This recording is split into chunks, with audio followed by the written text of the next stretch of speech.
Wait, I can build my house? Okay, yeah, let me just get rid of the roof, and I'm not really into porches, and you know what, let me start over. There we go. Perfect. A new cozy game has emerged that allows you to drive, steal, and attack tiny animals, all while playing as a modern anime character. You can also farm and stuff, but is that really cozy anymore?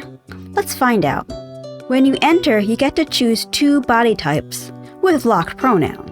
Games like Fields of Mystria try to use pretty anime styles that feel nostalgic and unique, but Starsand Island uses modern K-On! Art style to truly immerse yourself into the slice of life genre.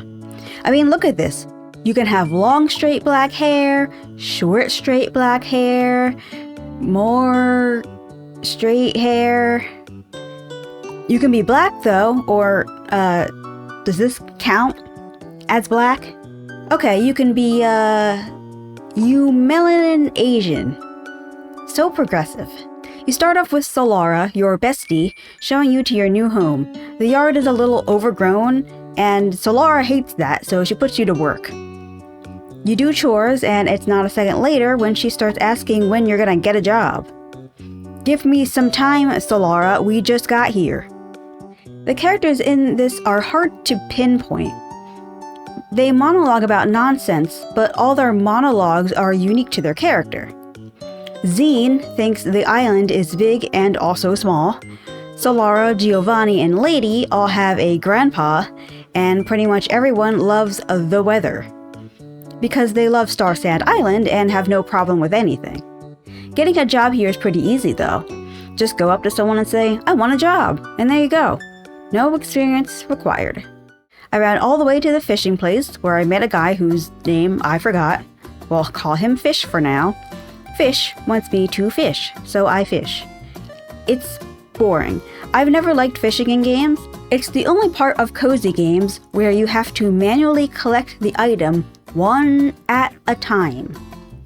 I do like the mechanics though. You have to look at the fishing pole and check the color. It kind of hurts my eyes to pay attention to it, but a little eye strain never hurt anyone. Besides, I like that I'm not always looking at the bottom of the screen like most fishing games make me do. Since fishing was boring, I drove away, or at least tried to.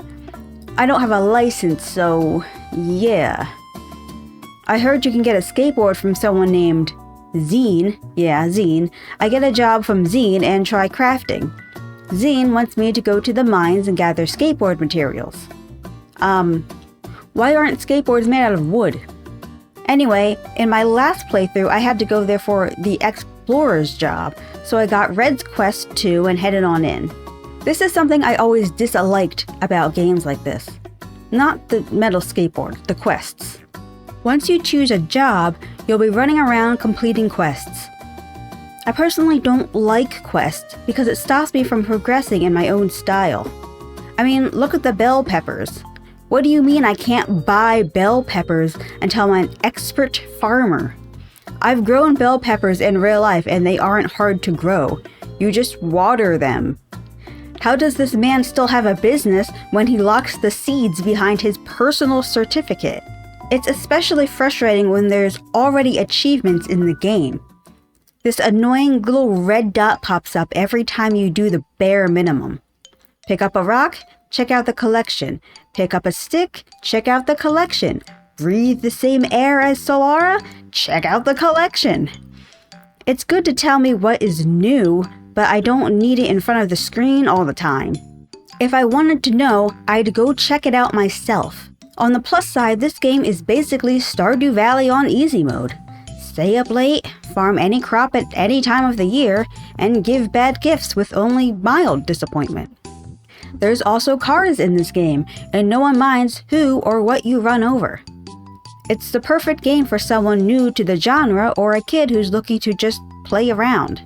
It reminds me of roleplay games like in Roblox.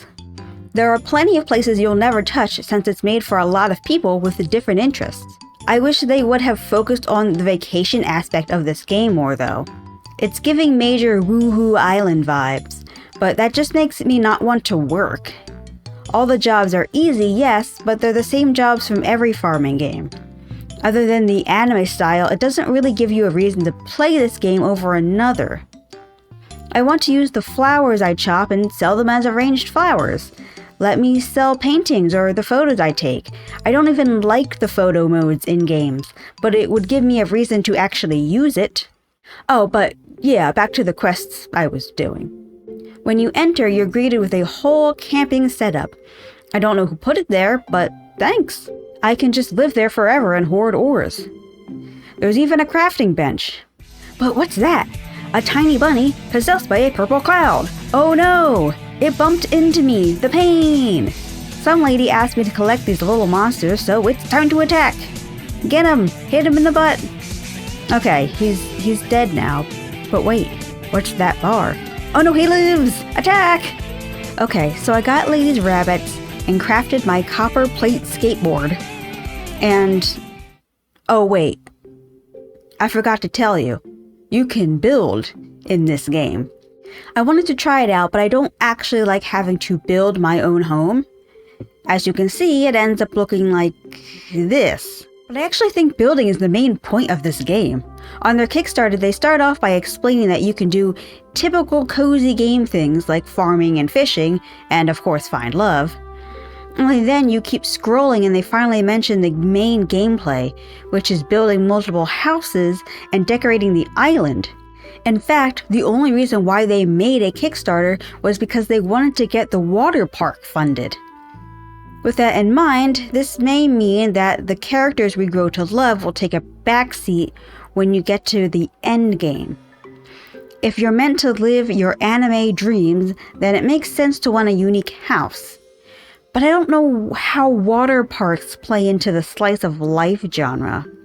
I just hope they have codes where I can use other people's builds, because detailed building and decorating really isn't my thing.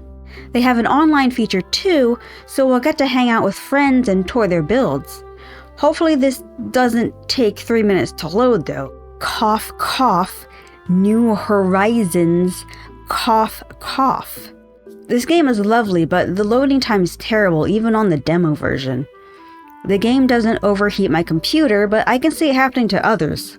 Games with high graphics have loaded faster for me, so hopefully that's fixed before launch. It's not bad if you're going to focus on farming or fishing, but as soon as you have to load into another place, it's going to get tedious. Starsand Island, being a building game, explains why the character creation is lacking so much, at least. I'm sure you've noticed by now, but my character really stands out in comparison to the other characters, and I think we can agree that it's not just the skin color. You cannot be black in Starsand Island. There was no evidence that I could find that shows coils or curls in the making. With it being an anime, you could argue that the Eastern-centric faces can be looked over, but they really didn't plan on anyone using darker skin tones, and you can see that with the makeup options. Eastern creators mention Western consumption all the time, so it's more obvious than ever to them that Black people also like anime.